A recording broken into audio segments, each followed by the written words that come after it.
Hi, everyone. Welcome. We are sorry for the 2-minute delay. We're going to wait another 2 minutes because we have a large audience today and we want to make sure nobody misses anything. So we will start promptly at 3:04.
Okay, let's get started because we have a large agenda for today, and I know it will bring a lot of questions.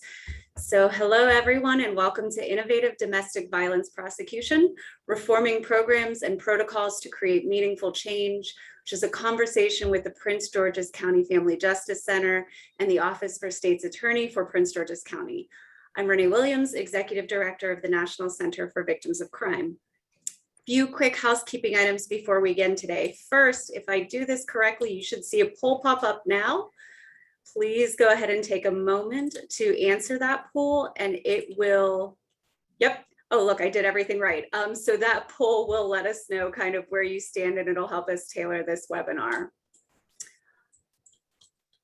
Please know that some of the topics we're going to address today may be disturbing or triggering. So we want to encourage everyone on the call to practice really good self-care and take breaks as you need to.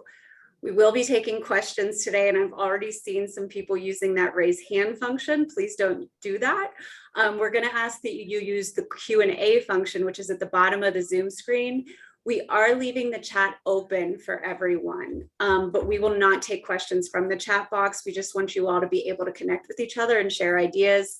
So please use that Q&A function. We will not respond again to the chat box or to a raise hands. We are going to try to get all of your questions answered today, and everybody's agreed to stay a little late to make sure those questions get answered. If we don't get to any, we promise if you email us, we will make sure we get them answered. Next slide. Today's webinar is presented as part of the Safety and Justice Challenge, which is made possible through the generous support of John D. and Catherine T. MacArthur Foundation. It is being hosted by the National Center for Victims of Crime and the Association for Prosecuting Attorneys. Next slide. The National Center is a nonprofit organization committed to helping crime victims and their families on a path to healing. And I will now turn it over to Rebecca Neville to introduce the Association of Prosecuting Attorneys. Good afternoon, everyone. My name is Rebecca Neville, and I am a staff attorney here at the Association of Prosecuting Attorneys. The Association of Prosecuting Attorneys is a national nonprofit whose mission is to support prosecutors in their efforts to create safer communities through a more just and equitable legal system, and through publications, training and technical assistance, and legislative analysis. We serve as a forum for collaborating with our criminal justice partners across the globe and as an advocate on behalf of prosecutors on emerging issues related to the administration of justice. And on behalf of APA, I just want to say thank you to our partners at the National Center for Victims of Crime, the MacArthur Foundation for making this webinar possible, and our two speakers who worked so hard to develop this webinar and for their willingness to share their experiences and expertise. And Renee, I'll turn it back over to you to introduce our wonderful speakers. Thank you. As Rebecca mentioned, we are being joined by really our keynotes today, Melissa Hopmeyer and Ashley Greer. Melissa is the current Chief of Special Victims and Family Violence Unit in Prince George's County, Maryland. She also co-hosts a nationally known podcast, No Gray Zone, on topics of domestic violence, sexual assault, and human trafficking. Melissa has assisted in drafting numerous legislative bills and testified before the Maryland General Assembly on numerous occasions to help implement stronger criminal laws for crimes of violence. Melissa also serves as a technical trainer for law enforcement, fellow prosecutors, and the community on a variety of issues and criminal law, and is a current associate professor with the National Criminal Justice Training Center of Fox Valley Technical College. Ashley Greer currently serves as the Outreach Volunteer Coordinator for the Prince George's County Family Justice Center, which is an initiative of the Circuit Court and a multidisciplinary service center for survivors of domestic violence, sexual assault, human trafficking, and elder abuse.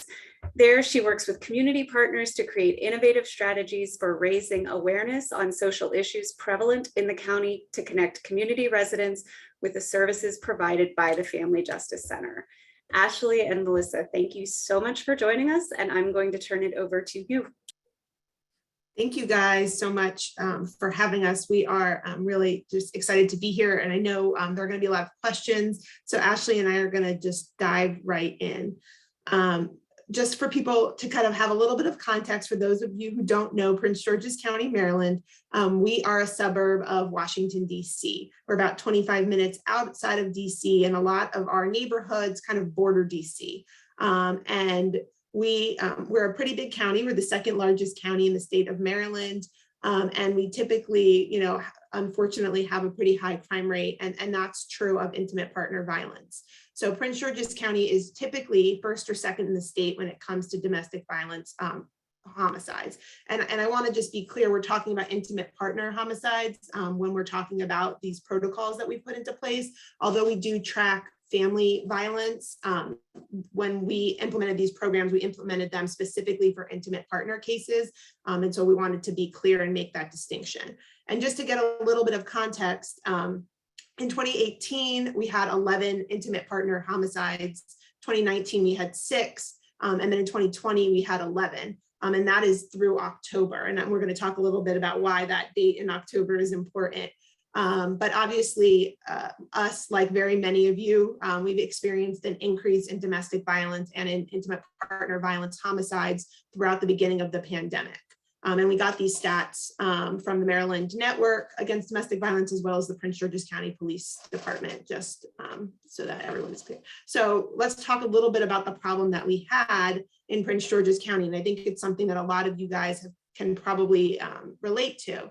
Obviously, we had the 2020 pandemic, and we had an increased number of homicides about 2 months into the pandemic. We were normally at 2 or 3, and we were already at 4 domestic violence homicides. And that was really pretty consistent when I started talking to people in the state of Maryland and around the country with the increase in domestic violence homicides throughout the pandemic. There was a 2020 American Journal of Emergency Medicine article that specifically talked about the rise in intimate partner violence cases around the country. And you can see from the statistics here, I won't read them each off to you, that areas around the country, suburban, and urban, we're seeing a large increase in calls for domestic violence and an increase in cases of domestic violence. And we were not immune to that in Prince George's County. We saw about an 18% increase in intimate partner cases, and those cases were being increasingly violent. And in a lot of cases, according to this journal article, homicides, domestic violence homicides, in some instances had doubled around the country. And so it was something that we were struggling with and thinking about in Prince George's County. And then on July 5th of 2020, so that's, I guess, like 4 or 5 months into the lockdown, we had another homicide. And our victim, who I'm identifying as TH, was found shot multiple times in a motel room with her 1-year-old and 3-year-old child in the room when an employee heard the children crying. Subsequently, the investigation was completed, and it was found out that the defendant, who's the victim's on and off again boyfriend and the father of the 3-year-old and 1-year-old child, was the suspect in her murder. It was an intimate partner murder. And at the time of the murder, Tyree Stewart had 3 cases pending in my jurisdiction in Prince George's County. One of them involved strangulation. Another one involved stalking and telephone misuse. And another one, there was an active protective order at the time. And another one involved violation of that protective order. And I don't know if there are other, I know there are other prosecutors on this case, but I can tell you that when I got that call in the middle of the night, and they told me who the victim was, I immediately knew who the defendant was.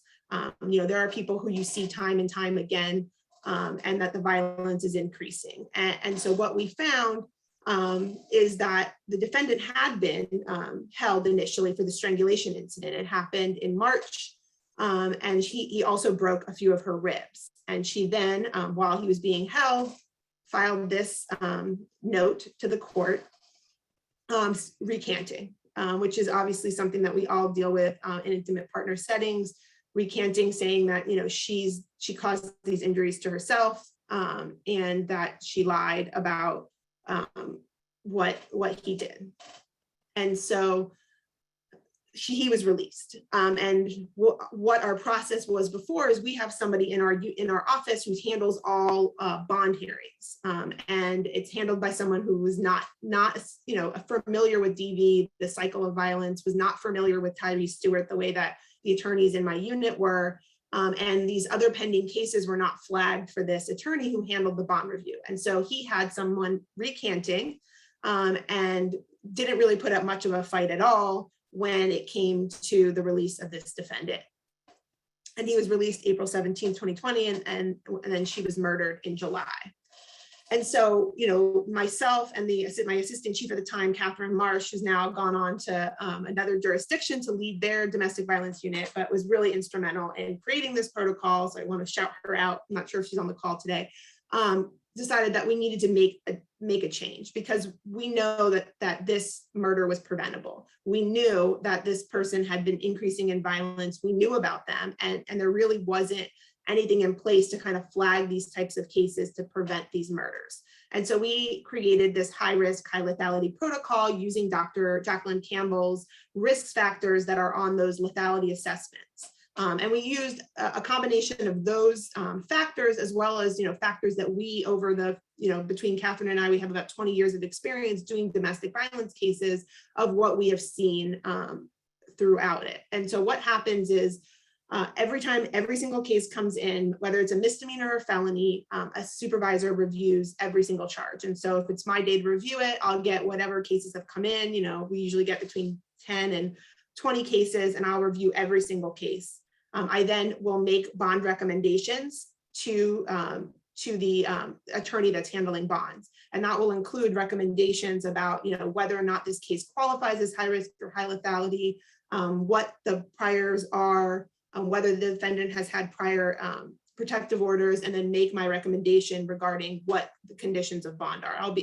It's important to note that in Prince George's County, we no longer ask for monetary bonds. And so we either ask people to be held, monitored by pretrial services, which is like an ankle monitoring, or released on their personal recognizance with certain conditions. And so we review, like I said, the facts of the case, prior history, and then the prior defendant's history. And we can make a note of whether a case qualifies as high risk or high lethality based off that. And so this is some of the criteria that we have for high lethality. If the case involves strangulation, an assault with a weapon, or the defendant has 3 or more prior domestic violence cases, we typically recommend a no bond, and unless there's a reason to warrant a release on pretrial electronic monitoring, which is rare. And we note that the case is high lethality in our case management system. And what that means is that a victim witness coordinator in our office is reaching out to the victim within 48 hours and connecting them to the services, typically the Family Justice Center. And I know Ashley's going to talk a little bit more about when they take over the process. But it was really important for us because, a lot of times these victims weren't getting in contact with our office, they weren't being connected to services, and they were going back into the cycle of violence, that our victim witness coordinators reach out early on. And then the other important thing is that these cases cannot be dropped without a supervisor approval. And so we saw an increase of trials even without victim cooperation, using 911 calls, using NANTs, using impeachment to try these cases. And so we've seen, an increase in prosecution and successful prosecution, even in cases where we may not have a cooperative victim. And so myself and the other supervisors, we review all high lethality cases on a biweekly basis to make sure nothing is falling through the cracks. If there are issues with victims, we talk about those types of cases. We then also have a distinction of high risk, and those are multiple pending cases simultaneously, violations of bond conditions, pressure on the victim to recant if the victim comes to our office or calls our office and is typically with the defendant. Serious stalking cases. We had an increase in our jurisdiction of stalking cases that involved the placement of GPS trackers on cars. Those cases are all deemed high risk. And again, we either ask for no bond or electronic monitoring. Every case is specific to that case. Like I said, we also review all of these cases that come in. It's noted as high risk in our case management system. We have that process of the victim witness coordinators reaching out and connecting our victims to services within 48 hours. And those cases can't be dropped and are reviewed. And I can tell you that for the first few months, I would write out every single time we had a strangulation case for the person reviewing bond. Victims of non-fatal strangulation are 750% more likely to become the victim of a domestic violence homicide, to the point where now the judges just repeat that statistic whenever there's a strangulation case that comes up for bond in Prince George's County, because I wanted to make sure that they knew how important these cases really were. And so while we were doing that, that is obviously creating a vast amount of work for us. And I think what Ashley and I know, and what we know in Prince George's County, is that we are not going to incarcerate or prosecute our way out of this epidemic of domestic violence. And we really wanted to focus on the abusers who are increasing in violence, who may end up as our homicide defendants, and then divert a lot of these individuals who have the ability to be rehabilitated out of the criminal justice system. And so we also created a domestic violence diversion program, which is, talking about restorative justice and trying to provide access to rehabilitation without a conviction. And it's a victim-centered approach. You do not qualify for domestic violence diversion unless the victim says that they are willing to let the defendant go through that program. And that was really important for us, because we know that one of the key components of domestic violence and power and control is this idea that the victim's power is taken away from them. And so we want to be able to give them a little bit of power back, while also making sure that the defendants get the treatment that they need. And so we're trying to, through the diversion program, it's not only batterers intervention or counseling or mental health.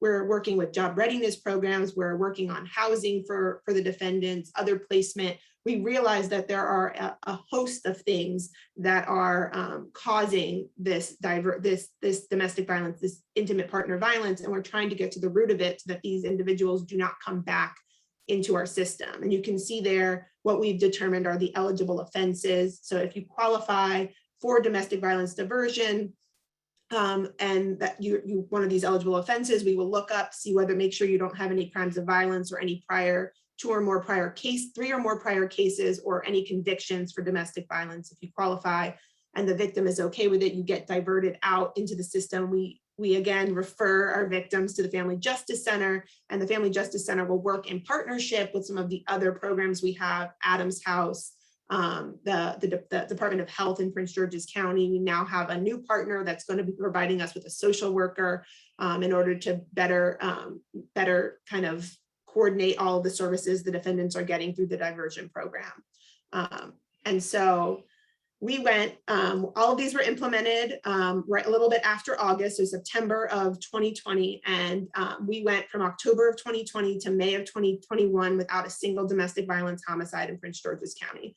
And as someone who's worked in Prince George's County for about 15 years, that's pretty remarkable. I don't remember a time when we did not have a New Year's Eve or a Christmas homicide. And so, when May came around, we were all kind of holding our breath, because it was, really just pretty remarkable. And in May, what we had was a manslaughter. It was an accidental discharge of a firearm that was being cleaned. There was no prior history of intimate partner violence. And then in June, we had 2 homicides, and we have a third one that's currently pending. It's likely to be a homicide, but the autopsy has not come back yet. But when I talked to the Maryland network, all of the other jurisdictions are at 11 or 12 homicides this year, and we're at 3. And so it's pretty remarkable. And I can tell you that each of these, none of them had histories of domestic violence, of protective orders in this county. We did note that we found a little loophole. Some of them had a history in other jurisdictions, and we're now reaching out to other jurisdictions to partner to see how we can better share information so that cases that are increasing in violence, other jurisdictions will know about them, because we have a state where people move around a lot. But we've had some really amazing results since the implementation of this program. And I'm going to turn it over to Ashley, and she's going to talk a little bit about Family Justice Centers. Thank you, Melissa. And if it's possible for me to get control to share my screen. Thank you.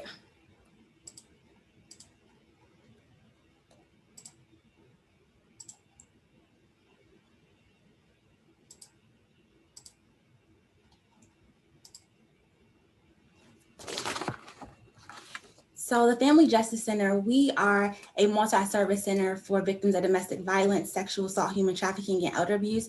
What we have found since were established in 2016 was that this was one of the best models to actually provide services to these victims.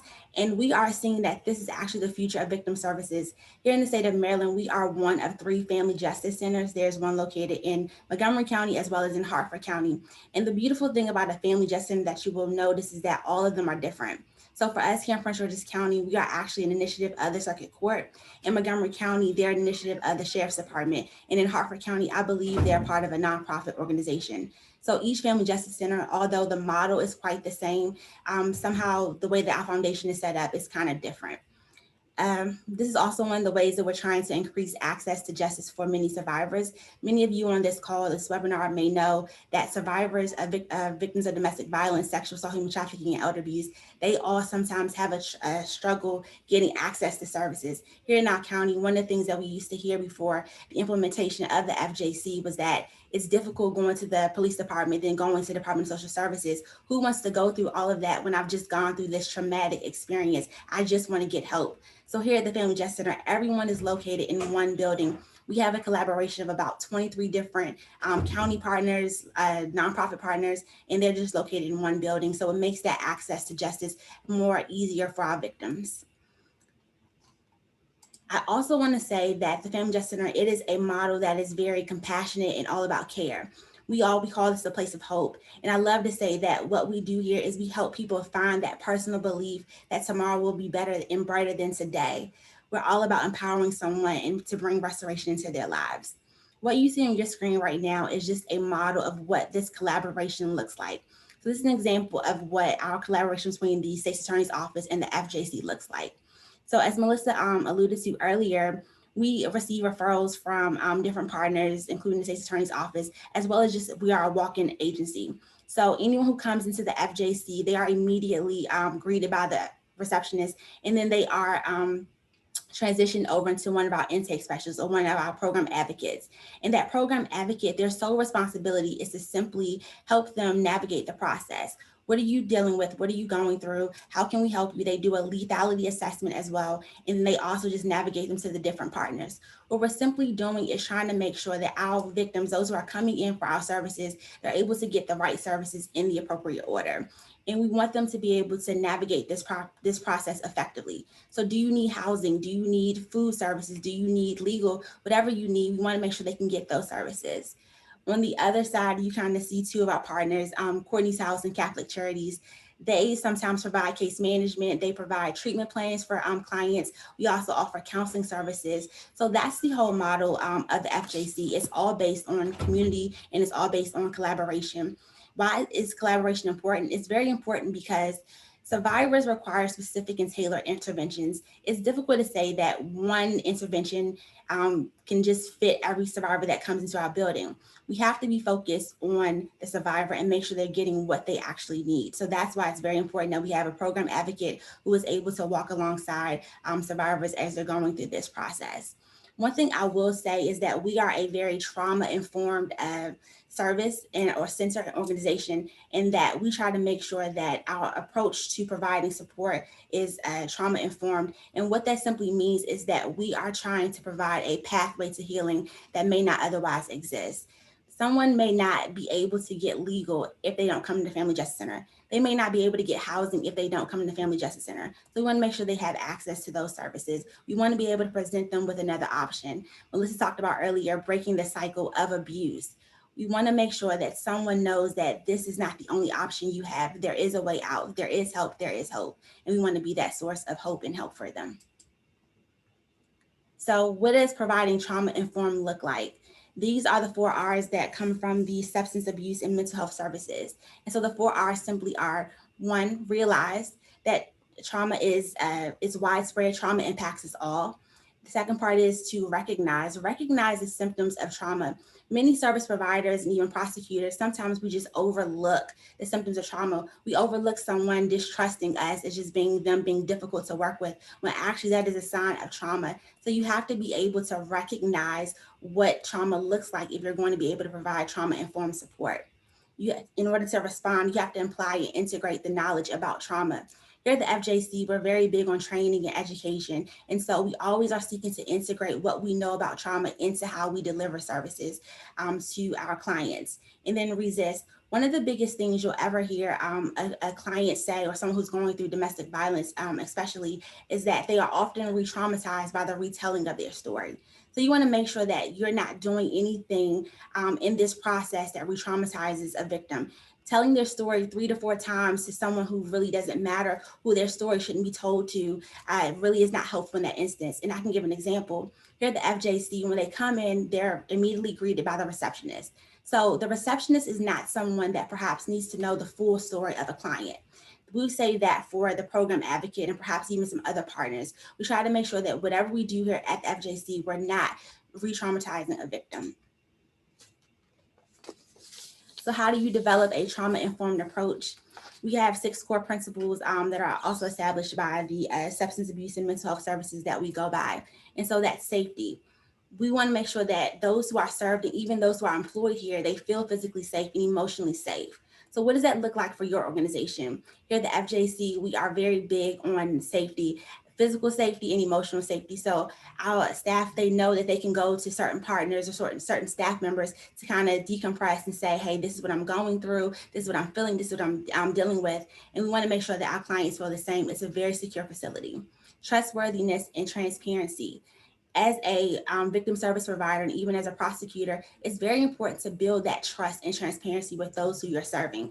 This is all about creating a healthy relationship. We all know that many victims, they don't have a high level of trust for many people after they've been through their traumatic experiences. So it's up to us as victim service providers to build that trust. Let them in on the process. This is what you're doing. This is what we're not doing. Let them know that they have control over this. Also let them know when you're not able to deliver something that you may have offered. And then peer support. We want to establish safety, hope through survivor connections and self-help services. This is one of the things that we really pride ourselves on, is that peer support. So we have 2 peer support groups within the Family Justice Center. We have one called Voices and another one called the Stay in Touch program. The Stay in Touch program is actually a support group for survivors of interpersonal, intimate partner violence. And then Voices is our Speakers Bureau, where survivors who have gone through the process here at the Family Justice Center, they're living a better life, and now they want to give back to many members in our community. They go out and they speak on behalf, they advocate for the Family Justice Center and things like that. Collaboration and mutuality. So we partner with others in order to share responsibility in the process. We recognize that collaboration is so important and that we simply cannot do this by ourselves. The state's attorney's office, they cannot do their work by themselves. And the same goes for many of us, the other service provider organizations on this call. When you begin to bring other people into the mix, into this process, you share responsibility. We have counselors involved. We have the health department here. We have hospital partners here as well. So we're bringing people into the process, knowing that we all cannot do this by ourselves. empowerment, voice, and choice. We want to promote personal growth and well-being by placing emphasis that the client has the right to choose and have control over this process. We never want to tell someone what they need to do, what they should do. We always want to give them options and make them feel as if they're in control. Many of our clients, they've already been, their power of choice has already been taken away from them. Their power of control has already been taken away from them. So we want to kind of give that back to them and empower them to be able to make their own choice and to use their voice. Another way to develop trauma-informed approach is to provide resources and services consisting of inclusivity and that are free of biases. Make sure that however you are choosing to deliver those services, that they are inclusive. They're inclusive to the LGBTQ community. They're inclusive to African Americans. They're inclusive to the Latinx. They're inclusive to men. They're inclusive to everyone. And make sure that you are taking into consideration in whatever you're doing, however you're providing services, you're taking their culture, their history, and even their gender. So how do we integrate a trauma-informed approach into sexual violence cases? That goes to the environment. Like I said earlier, is the environment safe? Perhaps consider, is where we're bringing clients into, is this a safe environment? Is this a place where a client would feel like they want to share? Is this a place where a client or even a staff member would feel like this is a place where trauma-informed approach is being taken place? Also to integrate trauma-informed approach into sexual violence cases, empowerment. Is my staff members empowered to actually deliver this approach? Are my staff members capable of providing empathy? What are the evidence-based models or methods that show that this is actually a successful approach to take? We look at different things from the FJC Alliance, and we see that this is one of the best models. You have to be trauma-informed in order to deliver an effective model or effective services to your clients. And then experience, what is the culture of your organization? And then vicarious trauma. One of the unfortunate things about this work that we're in is that many of us, we're going to face the challenge of vicarious trauma. By us listening to the stories on a daily basis that people have gone through different experiences with domestic violence, sexual assault, human trafficking, and elder abuse, you're going to take some of that trauma on yourself. And so you have to understand the impact of it. You have to be able to recognize that burnout is almost inevitable. And then how do you prevent it? You prevent it by being aware and acknowledging the fact that this is what I'm feeling, not downgrading or downplaying what you're actually feeling. And so that's how you prevent vicarious trauma. Also setting up wellness prevention programs for your staff members is a great suggestion. Here at the FJC, we have different things that we do. Sometimes we'll do maybe Zumba, we'll do different staff events, we'll do different things for us to make sure that we're taking care of ourselves. And I'll turn it back over to Rebecca.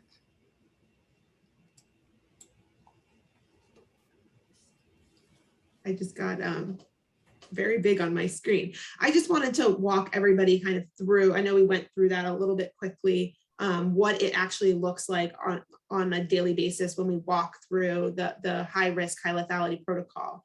And so we get cases multiple ways. In Prince George's County or in the state of Maryland, officers charge cases, and then we have an ability for victims to go and file their own charges with our commissioners. And so what will happen is whatever cases came in the night before will be forwarded to the supervisors in the state attorney's office. Anybody who was held without bond or held at a bond will have a bond hearing that morning, and we'll get a list of that. And so what we'll do is we'll review, we'll do two different reviews. We'll do the reviews of the bond list and make recommendations based off that. We'll review the statement of charges, see whether there's a pending protective order, see whether there are other cases in our system that are related to this defendant that are domestic violence in nature or involve the same victim. And then we make recommendations that are emailed to the attorney who's handling those bond cases. We then review the cases that come in for assignment. And so I'll review them. I'll review the facts. I'll do the same thing. I'll check our system, see whether or not the defendant has multiple cases pending, domestic violence cases pending, and then I email that to our paralegal, and we'll classify the case as high lethality. It's then marked in our case management system as high lethality, and the victim witness coordinator who's assigned to the case will know they have 48 hours to reach out, and then the ASA that's assigned will know that it's a case that involves high lethality. Those victim witness coordinators are then making referrals to the Family Justice Center. and saying, this victim, I spoke to her or him, and they really are in need of, housing assistance, or they're really in need of counseling. And then the Family Justice Center will do their intake. And that's how the high risk, high lethality protocol works. With the domestic violence diversion, when I review a case, I'll say this case qualifies for domestic violence diversion. An NCIC or criminal background check is done on the defendant to make sure they qualify.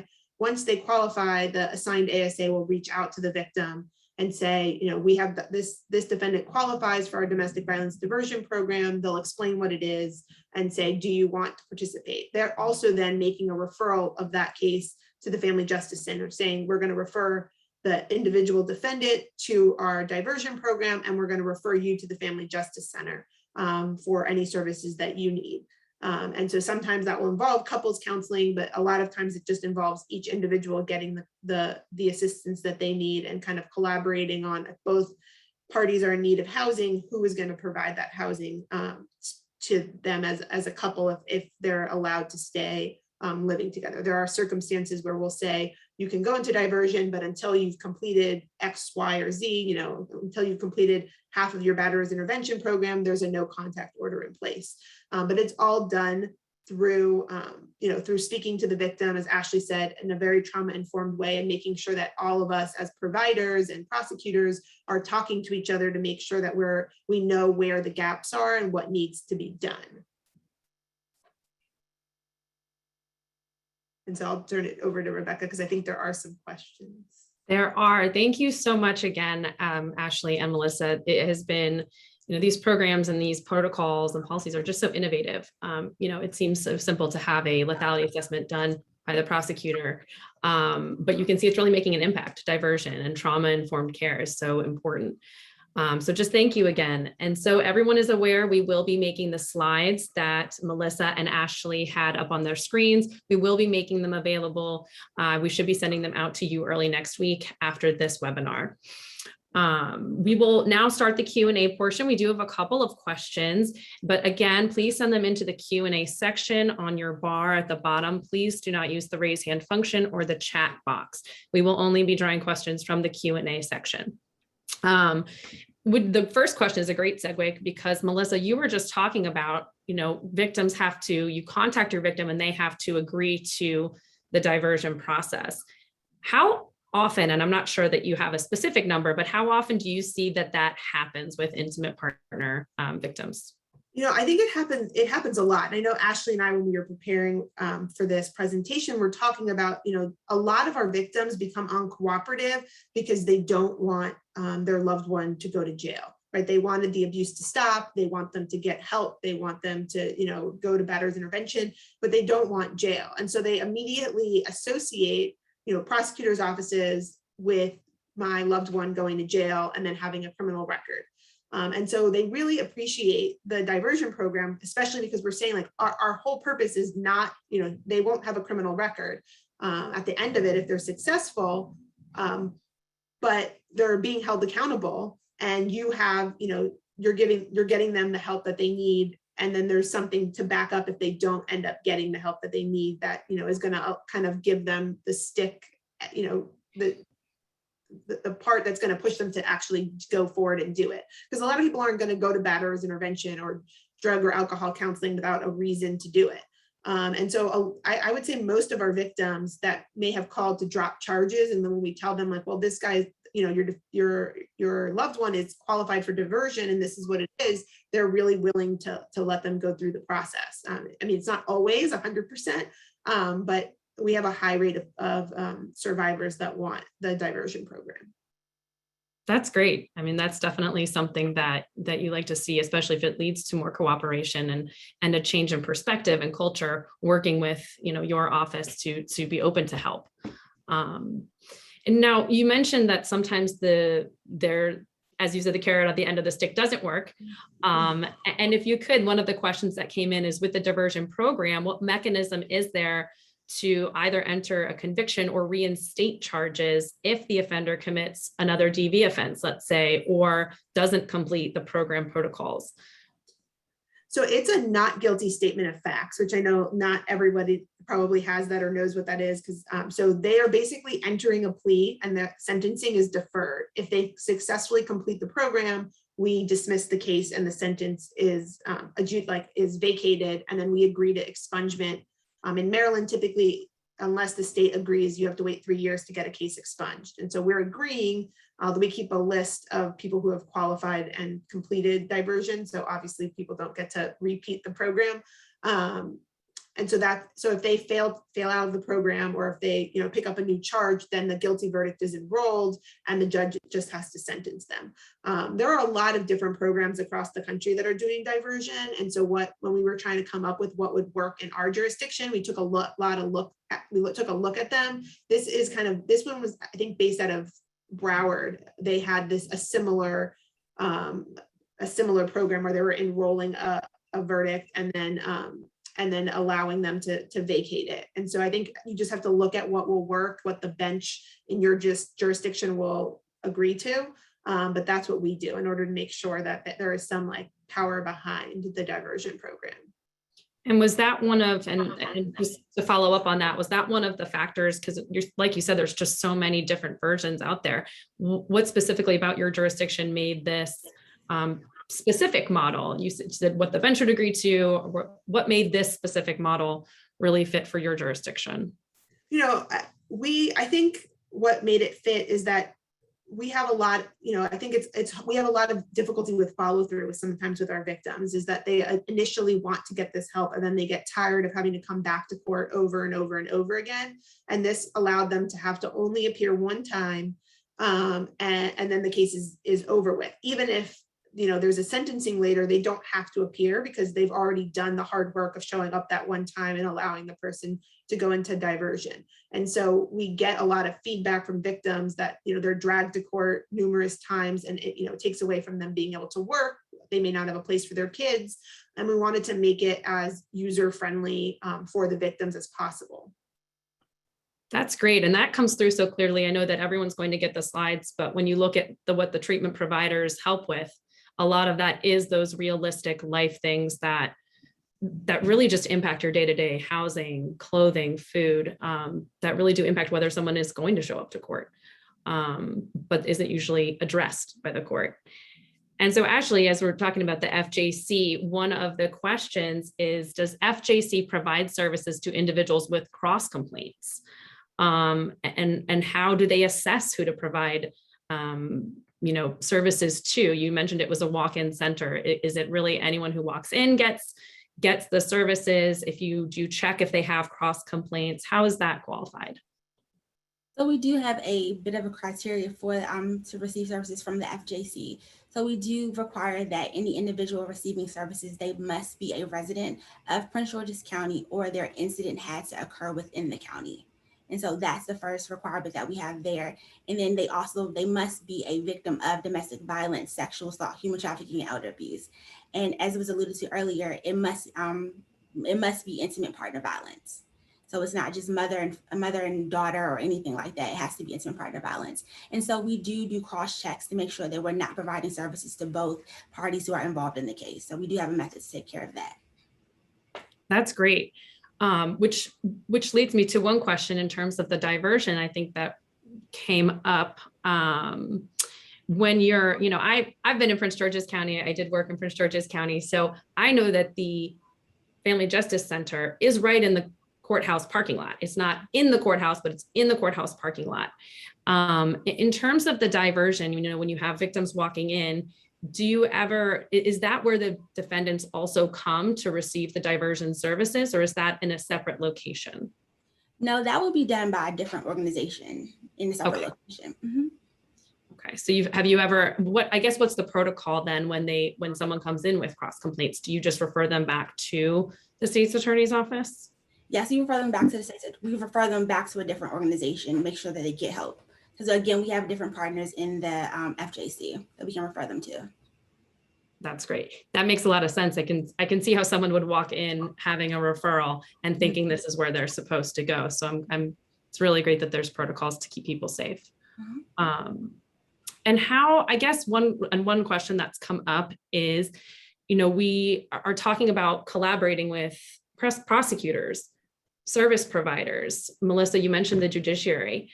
How are you interacting as well with law enforcement? Because they really are the ones that show up to these situations, these incidents, don't have all the information possibly. How are they trained in this new protocol and policy? Are they brought in? How does that work? Yes, so they are aware of the protocols and the policy that we have. We are working on them integrating it into their own policies. Unfortunately, they just like every other agency, they have their own operating procedures, and officers have requirements that they need to follow. My dream, I think, would be that we figure out a way to divert people out of the criminal justice system prior to the charges being entered, but we're not at that point yet, at least not in Maryland or in Prince George's County. And so we work with law enforcement. We train them on trauma-informed procedures. We train them on identifying primary aggressors, what you should be looking at. And we do a lot of work with them so they can understand the dynamics of domestic violence, so that they can make better judgment calls about who to arrest, and who may be protecting themselves. But it's an ongoing process with all of us. We're all learning. We're all getting better at this. And so they are definitely a big partner in it for us, in both the diversion and in identifying high risk and high lethality cases. It takes everyone. So it's really great to hear that, you were able to kind of change some of that culture and really start getting some training in there and some feedback as well. One question that came in as well is about the diversion programming. How long does this programming last? Is it 6 months? Is it 12 months? How many days or hours per week is this person in programming on average, or is it case dependent? So it is a lot case dependent. We typically say that the case is going to be in diversion for a year to allow individuals to successfully complete the program.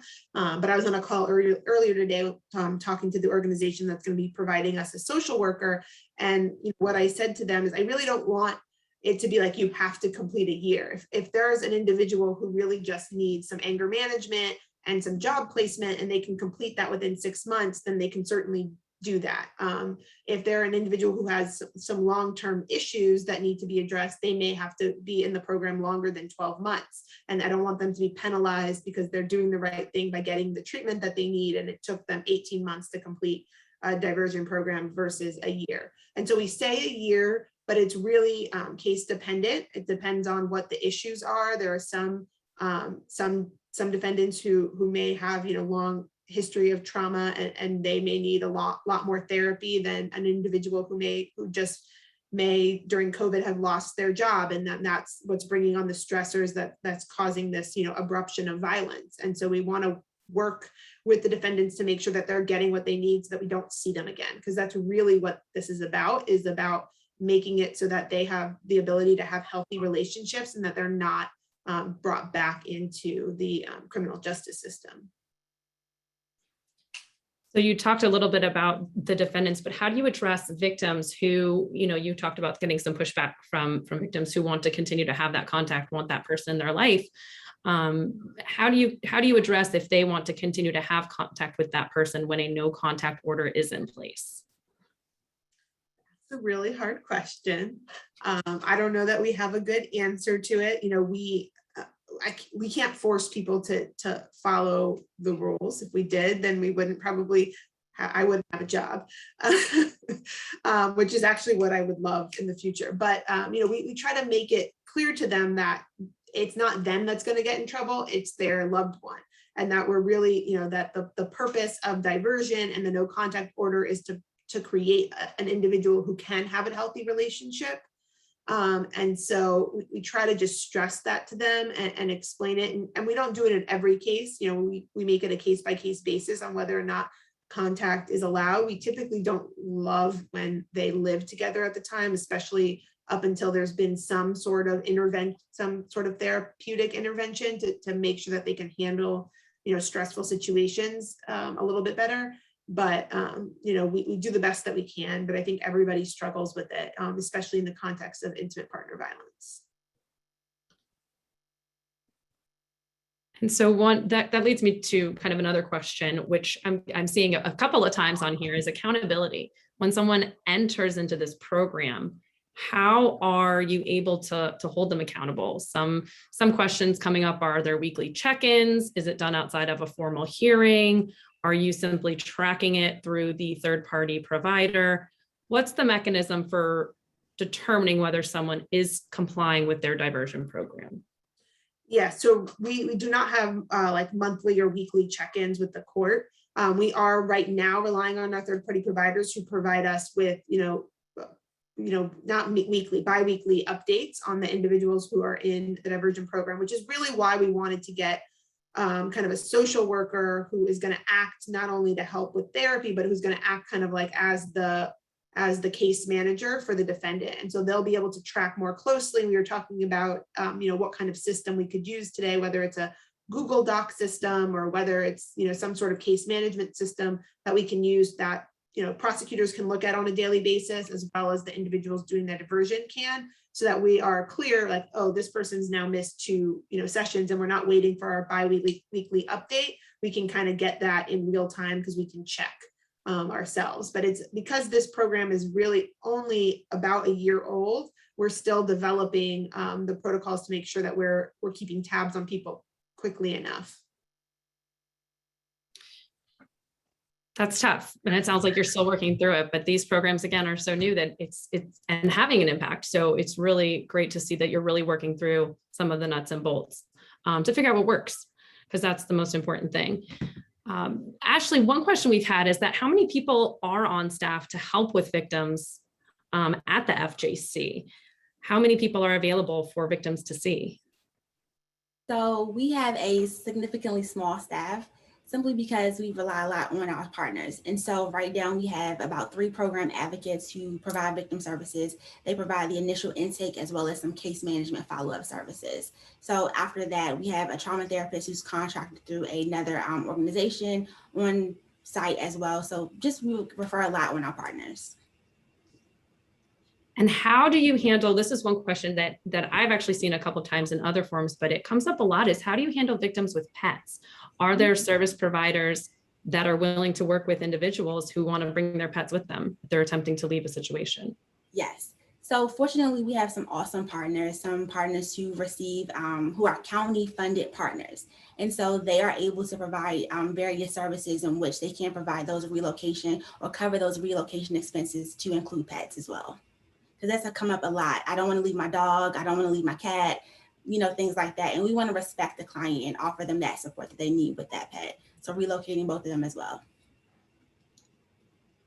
Thank you. Another question that's coming up pretty frequently, actually, is how this program is funded. So maybe Melissa, you could talk about how the diversion program is funded. I know it from the lethality protocol. It sounds like you really took on the brunt of that. Just yourself, just as they come across your desk. So maybe if you could speak a little bit to those and Ashley to the FJC and how your programs are funded as well. Yeah, so we have not yet received additional funding. So we just basically piled on to what everyone else has. We're really lucky in Prince George's County that everybody wants to help. And so a lot of our partners, the health department, the FJC, Adams House, Job Corps, are willing to take these referrals without additional funds. Like they have the capability. We are, again, I was on a call this morning up with the social worker that is coming through a grant that one of our partners has to fund a social worker, and they were looking for the project and they just thought this diversion program would be a good part. So we about asking the state of Maryland to fund a pilot program to get additional funding for the diversion program in Prince George's County so that we could do it on a wider basis. But we don't, right now we're just like scraping by with what we all have. And we've done the best that we can. Could we do better if we had money? I think all of us could, but we knew that it was important to do. And so I think everybody has just been willing to take on additional work, even if it means, more work and for the same amount of pay. In the FJC, we're 100% grant funded, so we receive a variety of grants from the federal level, local, and state level. Thank you both so much. I think that's one of the biggest struggles when trying to start a new program and really coming up with ways to be innovative. We have a diverse audience here. And Melissa, let's say we have some victim providers or victim advocates who are, I see a couple of comments saying that, our prosecutors are quick to say that ultimately the decision is theirs, or there's some pushback from law enforcement, or whatever the situation is. What if someone's trying, what advice would you give to someone who's really trying to get a seat at the table to implement this kind of a program? Yeah, it's really hard. I think you have to educate people first, because I've been a prosecutor now over 15 years, about 15, a little more than 15 years. And I don't want to say that I was who I am when I first started. I think I've learned a lot about domestic violence. I've learned a lot about trauma-informed care. And I've learned that, I myself am not going to be able to solve this problem. And I say I myself, I mean prosecutors. And so I think, but I've learned that because I've had the ability and the opportunity to listen to other people talk about what they do. And so I think getting a seat at the table is really just about inundating people with what you do and how you can help. And finding that, it might just be finding that one person who's willing to listen, and then they buy in, and then they start talking to the people who may not want you at the table, but who can eventually get you there. And I think that that's what I would say, because it is really hard, law enforcement and prosecutors. Ultimately it is our decision. And ultimately at the end of the day, we can decide that, but we have to understand that, it's not only us that is affected. And it's not only this victim or this defendant, these crimes impact our entire community. And they impact, generations, honestly, because, when someone has a criminal record, it impacts, their ability to get a job. It impacts their ability, to provide for their family. It may cause the cycle to continue. And the same thing is true with, people who are increasingly violent. If we're just letting them right back out, then the people don't feel safe, don't feel like calling the police is an option, because they know that they're just going to get right back out on the street. And then that can lead to really dire consequences. So I think just continuing to have the conversation and trying to find the person who's willing to listen is what I would recommend, because I know that, I learned a lot from our service providers, from law enforcement, from people like Ashley who work at the Family Justice Center, who are trained in trauma-informed care and can tell you like you're doing it wrong. And it's important just that we're all talking, because we all speak in different languages, and that we kind of try to understand each other. I don't know if Ashley has anything else that she would add. No, I think you summed it up perfectly. And it looks like we're almost running out of time, but we have maybe a few more minutes for some additional questions. I was just scrolling through to see some that are common. One of them that we've talked about, strangulation.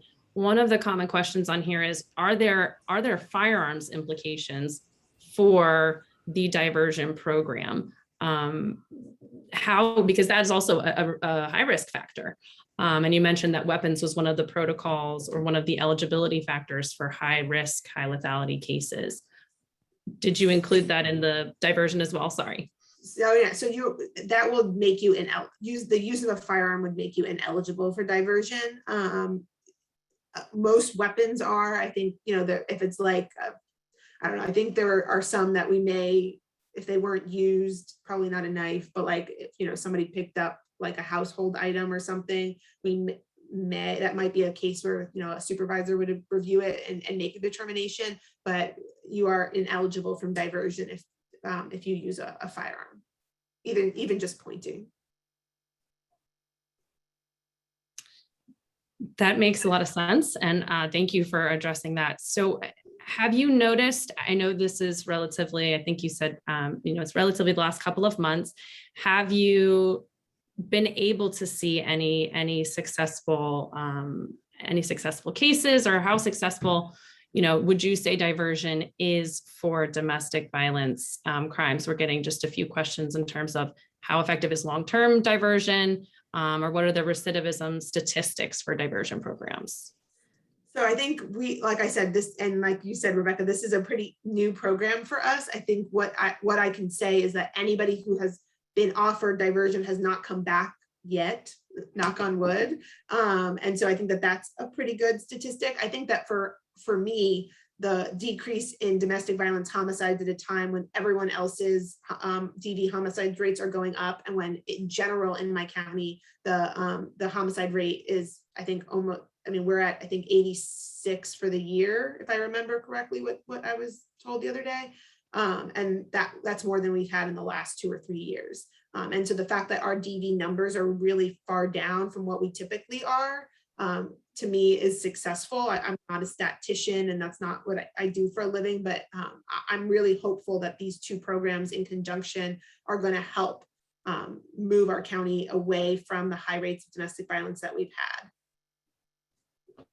Thank you. And I'll give one final question to Ashley, because I do want to be, I know we have a lot of questions. I want to be respectful of everyone's time. And again, we will go through these questions with Melissa and Ashley, and we will email you answers so that everyone does get an answer to their question. But Ashley, Melissa talked about some training that she gives to law enforcement, and you discussed vicarious training, vicarious trauma training that you all do. And so what are the tools? One question is, what are some of the tools you use for further education for law enforcement, lawyers, and judges? And how successful have you seen them be in your experience? Mm-hmm. So like I said earlier, we're very big on education and training. And so by us being connected with the circuit court, it gives us an in for judges. So they have an annual, or I think a quarterly retreat. So we're often there giving some time to present to them. This is what, some new innovations, practices are, things like that. When it comes to law enforcement, again, by us being partners with our local police department, we're able to go in and do some training there based on each department. That's great. And they've been receptive to that training as well? They have been. And what we've noticed, especially with judges, like the way that they even present in court is a little bit different. Now that they have the education, they kind of present differently in their courtroom. So that's good to see. That's really great, because I think that's really where you want, you do the training, and you really want to make sure it has that impact. Mm-hmm. So that's really great to hear. And we're at 4:03. So I do, again, want to be respectful of everyone's time. Thank you so much for joining us today. Thank you to Melissa and to Ashley again for just being willing to share your experiences and your expertise. These new programs are really creating, everyone is hungry for new programs and new ways to combat rising incidents of domestic violence and intimate partner homicide. So thank you so much for your time today. And thank you to everyone who is attending and taking time out of your busy day and schedule as well. And thank you to Renee and our partners at NCVC and the MacArthur Foundation as well. And Renee, I'm not sure if you had any closing remarks.